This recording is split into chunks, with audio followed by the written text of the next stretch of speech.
second string, but we all never sit the bench. Rising stars of the radio, now watch as we ascend. Second string telling the truth, there's no need to take offense. Grant Jake Logan in the booth, so you better pay attention. All right, welcome back to another edition of the Second String Sports Show podcast. I'm your host, Jake. Logan. And Grant. And I'm Jeff.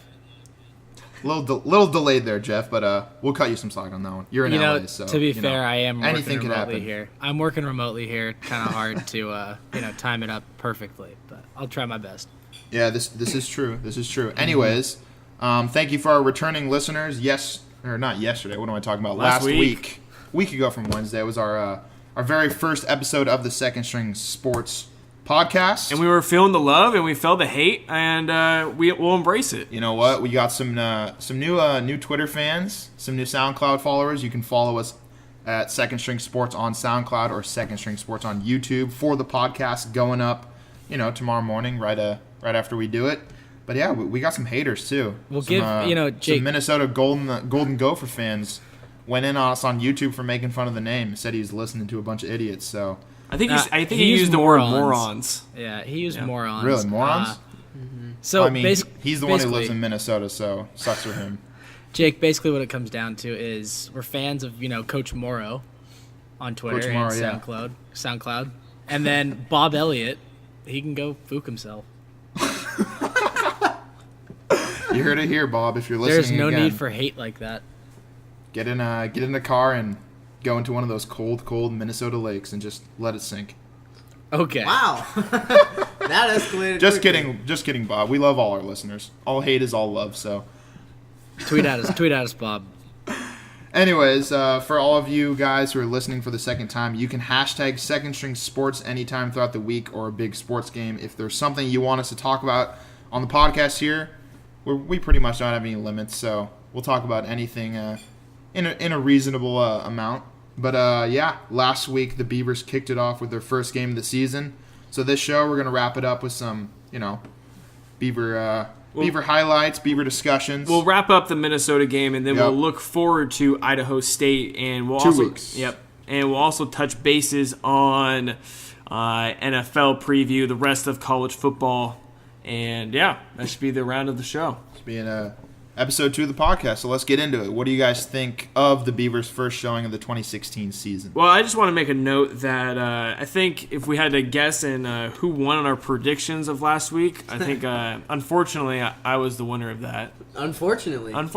Yeah, you cursed us. You don't like to take the credit. I don't like to take the credit. Next game. Yeah, and we'll see what you say.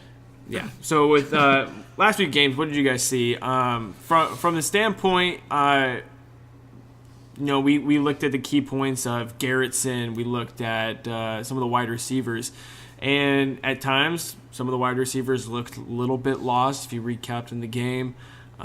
Defense overall, I thought the defense, from the time that I watched it, was they played very well. Garrettson felt composed, and a lot of the things was the O-line. I feel like that's the biggest concern that we have going forward. But other than that, the team showed promise to score the ball, and I think in that sense, that's going to surprise people going here in the future. Yeah, I completely agree. The whole offensive line thing is definitely a big concern going forward. I thought Garrettson, when he had time, looked good. I mean, he had 40 pass attempts, which I thought was quite a bit for a debut, especially 25 for 40, 3 touchdowns, no interceptions. So he was making good decisions. Mm-hmm. He got put on his back quite a few times, and that's a little concerning. And I think as a quarterback, you're gonna develop that internal clock of when to release the ball and when to get rid of it, and that will just go with time as he realizes, hey, I don't really have that much time to throw the football. Yeah. And you kind of saw that in some of the plays going down the stretch, and I think once in a couple games he gets in a good routine, I think you'll see Garrettson get the ball out a little bit quicker and get it to the receivers on time. Yeah, Logan, I think that's one of the biggest things is Garrettson really hesitated a lot. He looked like him and his receivers weren't quite in sync, There are a lot of times where he just kind of held it for too long. But the O-line was just so bad. I mean, Garrettson's going to get killed. He's not going to last a full season if the O-line plays like this. Mm-hmm. You know, and we can't. It all starts with the offensive line. We can't run the ball with an O-line like this, and we can't protect our quarterback like this. So, if the O-line plays like this all season, it's going to be another long year for the Beavers. Mm-hmm. I think another side of that too is Grant touched on it. Throwing the ball 40 times, getting established in the run game. Nall at times definitely showed a lot of good runs. I'm not sure if he was put on the injured. Yeah, he's banged up. He was seen in a boot. I think he did something pretty early on in the game, and I think that going forward, I mean, he only had 13 carries. Yeah. He had 71 yards, so exactly. Pretty good day. 5.5 yards per carry. He was banged up, and that was definitely affecting him throughout the game. I think going forward, that's definitely key. Yeah, so I think if you get some of the other running backs in there, Tim Cook, some of the other Pierce, yeah, and I think if we get more of a balanced attack and not throw the ball 40 plus times a game, I think if you keep it down below like 25 and the 20 for Garrettson, I think that's a perfect opportunity for him right there. I agree with that, Logan, but the game didn't call. The game called for Garrettson to throw it 40 times, you know, because we're late in the game down. We got to throw it. I think one of the more impressive stats was Nall had 8 catches for 80 yards. So totally had 21 touches for a $151, no touchdowns. Pretty good game, but he leaves it. You know, he leaves Minnesota pretty banged up, kind of at a cost for the Beavers. Yeah.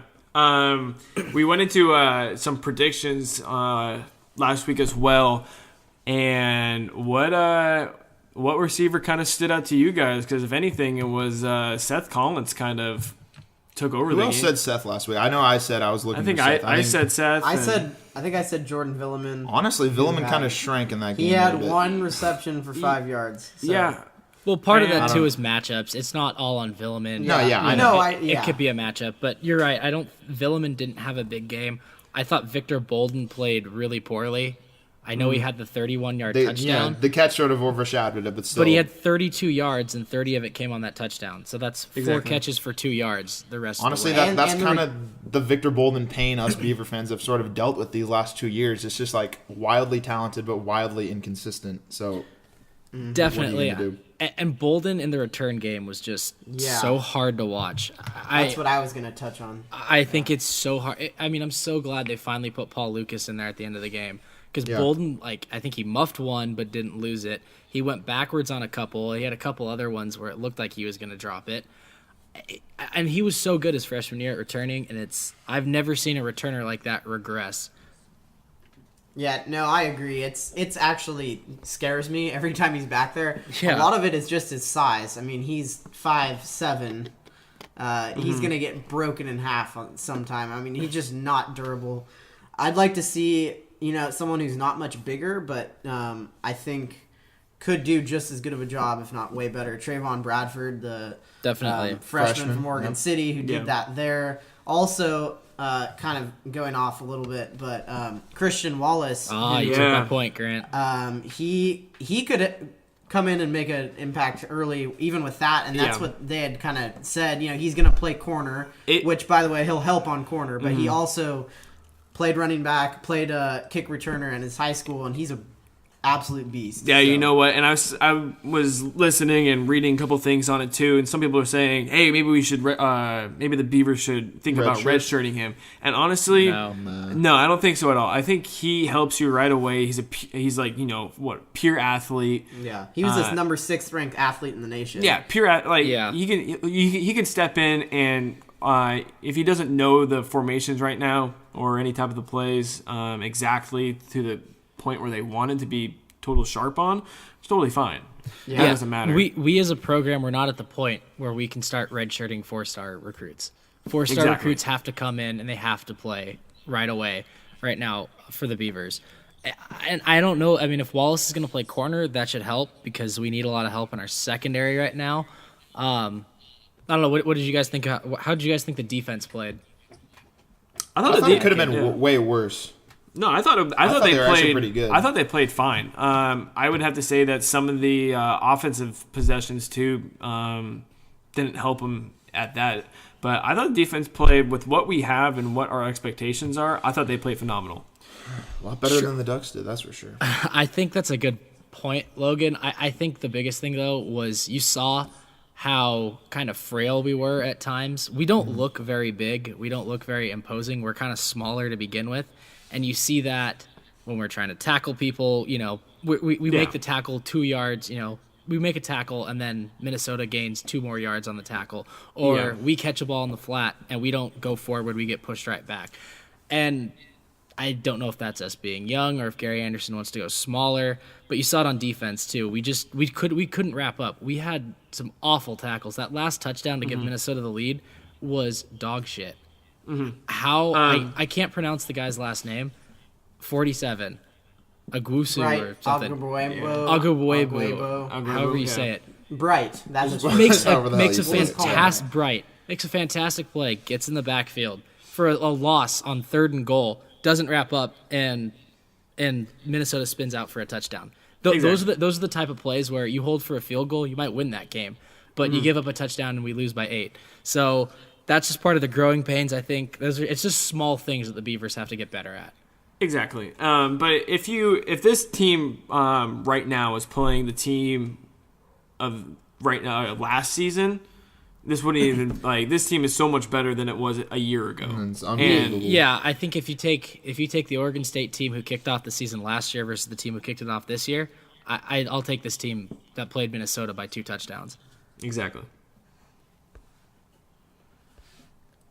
Anybody else got anything? All right. Just admiring the. All right. So got quiet there. It did. That was strange. Sorry, I got distracted by this picture of Gary Anderson I'm looking at in a top hat. All right, we'll discuss. So, going forward, Idaho State. Yep, 2 weeks. We got a bye week this week. Mm-hmm. So, what do you guys? What's your guys' expectations for that game? I think at home, they're going to be fired up. Beavers, that is, and I think we come out with a win. I mean, I predicted that last show. I think I'm more confident in that after this Minnesota game. Mm-hmm. I think that it's good timing to have a bye week, just like we talked about. Christian Wallace coming in can learn some of the plays, maybe have an impact in that game. I also like it for Null to get healthy off of 2 weeks as well. Because they said he definitely should be fine, is what I heard today. Real question is, do you guys think he's going to last the season? No. Who, Ryan Nall or Garrettson? No, not Garrettson. No. I really do think he will. So, but injuries, the start of the season. He plays, man. He's a bruiser. I know, I love it. But no, I definitely think I predicted this a couple of weeks ago, or last week. Then going into Idaho State, I definitely do think that this will be a game where we just see Garrettson get developed totally. He looked comfortable out calm there, man. and cool. He did. This upcoming week as well. I just think we'll see. Just a great performance, and if we had to predict any win, we all predicted Idaho State was going to be the victory. We did. So, personally, in that Idaho State game, I want to see him move Garrettson around a little more. Mm-hmm. I mean, 1, to just show off his running ability, and 2, just to give him some more time and protect him.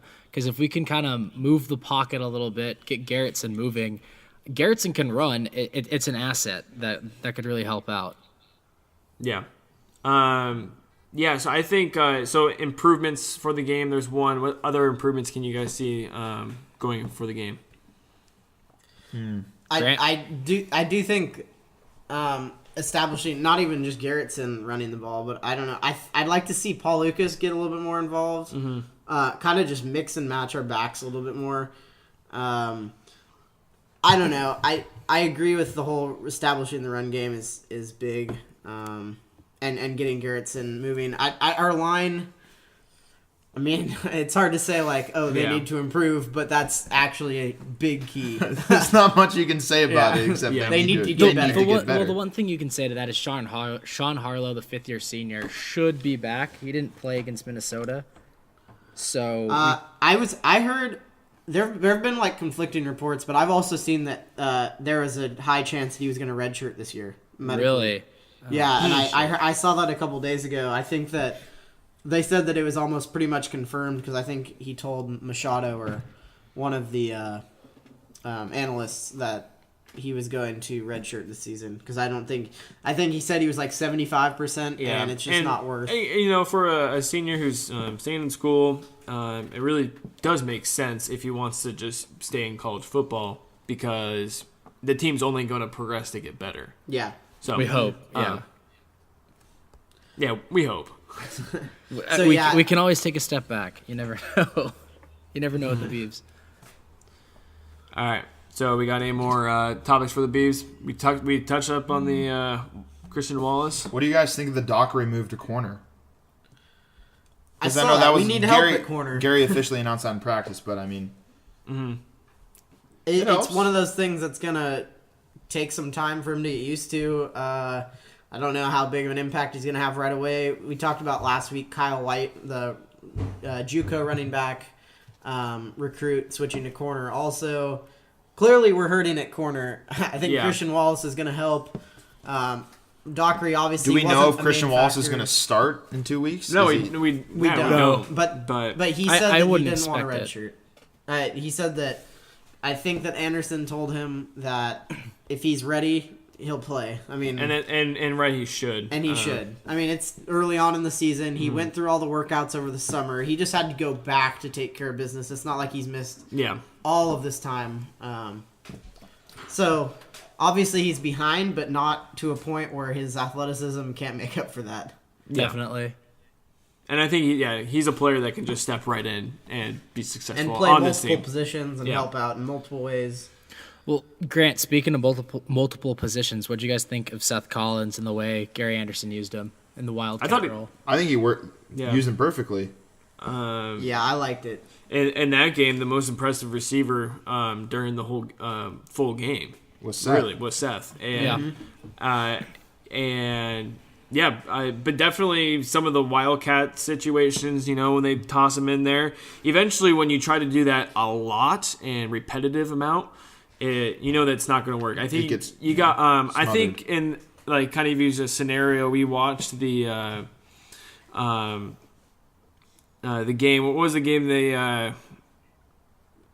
The other game, the college football game when they brought in the quarterback, Texas game. Yeah, Texas. Tyrone Swoops. Oh, Tyrone Swoops. Yeah. Yeah, you see that Charlie Strong just put him in there for strictly a run attack, but he used him the two quarterback system perfectly. And I think if you can use that with Seth at times when he comes out and you don't need to toss him in there in the slot, I think it's perfect opportunity for that as well. So I think definitely that we can see Seth working with a lot of different positions. What do you guys think about Seth taking the ball back in the backfield? You mean as a running? Oh, returning punts. Returning punts. I read an article on it today that said Gary Anderson was sort of teasing that idea, but I don't know. I don't think you go. I don't think I'd be comfortable with that. Just a thought. Yeah, he'd probably try to do too many hurdles. Yeah, I tried to do too much.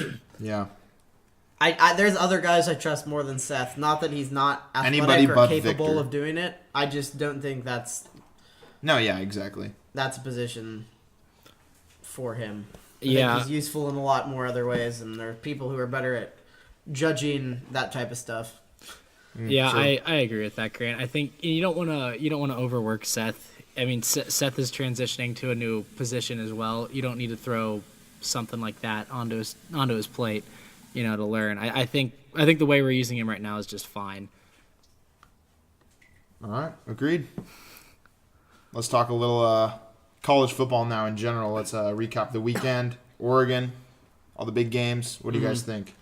In the Pac-12, I was a little surprised by USC Alabama, but I'm not surprised that they lost. I'm just surprised by the way they deficit lost. of Exactly. how they lost. Honestly, the Pac-12 kind of looked very shitty this past weekend on all spectrums. Yeah. Besides, I mean, Colorado blew out Colorado State. Stanford didn't get... Stanford wasn't impressive. Yeah, even though McCaffrey is still an overall beast. Oh, God, that run was absolutely incredible. But yeah, Luke Falk and the Cougs didn't perform that well against Cougs Eastern did. Washington. But then again, Classic Eastern Washington. Eastern Washington, Slaying. the Eastern Slaying. Washington, North Dakota State, man, those guys stick them in D1 or get them out of the FES. In that sense, Pac-12 was kind of A huge disappointment. A&M beat UCLA. UCLA. Yeah. So Pac-12 was just bad. what else did you guys think of the Oklahoma-Houston game? Epic. Yeah. H-Town. If we had H-Town. predictions, though, I was going to predict it in that H-Town, game where it was sad. like, hey, this game could actually be interesting. And because Oklahoma overall, they love to make things interesting. But not interesting this early in the season. That's very surprising. Well, the rule with Oklahoma is if they're ranked in the top 5, they're probably going to underperform. That's just usually how it goes with Oklahoma. I mean, obviously it's revisionist history. It happened, and I'd love to say that I saw Houston winning that game, but I mean, I didn't really think Houston would win that game at least. Neither did I. And I wouldn't. I think they had a shot at winning. I just didn't think they would look as dominant as they did. Exactly. And then they got that Drake blessing afterwards, so. No, whatever. I mean, Drake blesses H-Town? whatever new National team comes championship, around. Houston? Whatever. Yeah, they winning. They going all the way. How about Wisconsin and LSU? Yeah, so I think we might have had that on our Twitter, the cheap shot. What do you guys? Yeah, I tweeted that. Yeah, That was what do you guys? bullshit. That was brutal. That was absolutely I know. brutal. That's but that's another game that doesn't surprise me of the outcome, strictly because it was played in Lambeau and that was the big hype about it. But I think They're trying to say he didn't think the play was dead, so now they're only Yeah. going to give him 1 game suspension. I don't buy that. Nah, it's bullshit. yeah. Do you think that hurts Leonard Fournette? Do you think that hurts his Heisman chance? No. Because the Heisman's not won in September. If Fournette comes out and they beat Alabama in November and Fournette runs for 200 yards and 2 touchdowns, then no one's going to remember the Wisconsin game. I don't know. I think about that. Me and Logan are on a different page. All right. I honestly think I think a quarterback is just destined to win the Heisman this year. I just have that gut feeling it's going to be a quarterback. I think it's just So who would you predict then, if you had to say now? it's I know one it's game. Very early, but I don't know. if you had to pick a quarterback. I don't know. It's tough, but I'm gonna let the season play out a little bit, right. and then I'll make a prediction of We can make Heisman Heisman picks come like mid-November. It's way Yeah. too early for Heisman talk. Geno Smith was a Heisman winner in October, and look how that turned out. Seth Collins, Heisman? Yeah, I miss Heismanian. Heisman. Just the saying. Mannion felt good to say. Mannion 4 Heisman. Yeah. So what do you guys think of the Ducks? We're keeping on the Pac-12 train. They weren't impressive to me. There is a lot of talk of... Well, first of all, the Duck fans broke their 17-season streak of sold-out attendance in Autzen Stadium, so that's one thing. Second thing is, they won. A win is a win, but how underwhelming was that performance? Letting UC Davis put up 28 points? Yeah, I don't know. You can't read into it too much, but it's one of those things to where they didn't play with it any sense of urgency at all, and there wasn't a spark there when I watched that game. Yeah, at least no, for me. it doesn't surprise me. No, it's not surprising because even they're going through a transition-ish where they're kind not of as getting big as us, but yeah, but they're getting new players jumping in just like any Yeah. other team in the country. But no, the game doesn't surprise me at all. What did you think of Dakota's performance? I only saw the highlights, so I only saw some of the good stuff from It was him. But no, I definitely I think them scoring 28 points, that doesn't surprise me at all. But I definitely think I think the Ducks will still be good throughout the course of the season, but not where maybe even some of the Duck fans not showing up. I think maybe it's leaning towards maybe that's what they're thinking too. Well, I The think Duck fans are calling for blood. I was gonna say, we're 8-win season, fire Helfrich. I think they're over Helfrich. I think the Duck fans are really ready to get rid of Helfrich. That's a real question. When does his window end? His grace period? I think if he wins 8 games this year, he's fired. Agreed. I mean, I think with the Nike money, the expectations are now at a whole nother level now for the Oregon program. I mean, Helfrich is on Football a really program. football Yeah, program. football program. They're on. I mean, they got a high standard now, and I think Helfrich. You win 8 games, 9 games, lose a bowl game. I think he's out. We'll see. Grant, what do you think? Yeah, I agree with Jeff. I think the expectations are have been set so high, and the whole Oregon fan base is so spoiled, and I don't know. I can't really think of the word, but they just have too high of expectations, and you know it. I don't know. I agree with Jeff. I think if he wins 8 games, he's fired.